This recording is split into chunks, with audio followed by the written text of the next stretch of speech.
بسم اللہ الرحمن الرحیم۔ ایک نیک سیرت نوجوان تحصیل علم کے لیے روم میں وارد ہوا۔ لوگ اس کی اعلیٰ اخلاق سے بے حد متاثر ہوئے اور اسے ایک مسجد میں عزم و احترام کے ساتھ ٹھہرایا۔ ایک دن امام مسجد نے اس سے کہا کہ مسجد سے خاک اور گرد جھاڑ دو۔ امام کی بات سن کر نوجوان مسجد سے باہر چلا گیا اور پھر واپس نہ آیا۔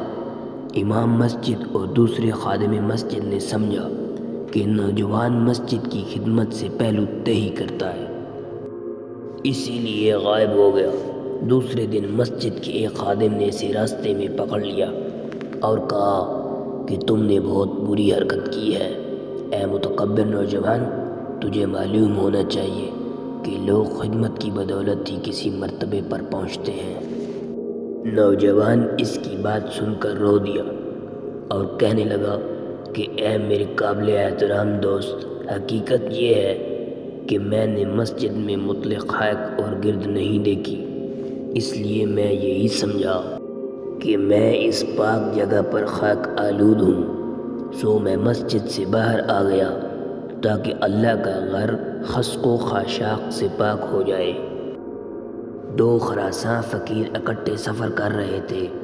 ان میں سے ایک تو بوڑھا تھا جو دوسرے دن کھاتا، اور دوسرا موٹا کڑیل جوان جو دن میں 3 بار کھاتا۔ یہ دونوں اتفاقاً کسی شہر میں جاسوسی کے الزام میں پکڑے گئے اور حاکم کے حکم سے ان کو ایک کوٹھڑی میں بند کر کے دروازے کو اینٹوں سے بند کر دیا گیا۔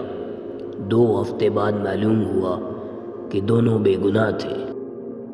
اس پر حاکم نے دروازہ توڑوا دیا، مگر دیوار کھلنے پر لوگوں کو یہ واقعہ دیکھ کر بڑا تعجب ہوا کہ موٹا نوجوان تو مرا پڑا تھا اور ضعیف بوڑھا ابھی تک زندہ سلامت۔ اتفاق سے ایک حکیم کا بھی ادھر سے گزر ہوا۔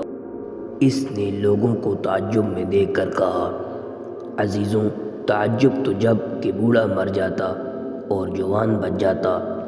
جوان بہت کھانا کھانے والا تھا، بھوک پیاس کیسے سہ سکتا تھا، لاچار مر گیا، اور بوڑھا کم خور تھا، اس نے اپنی عادت کے موافق صبر کیا، جس سے اس کی جان بچ گئی۔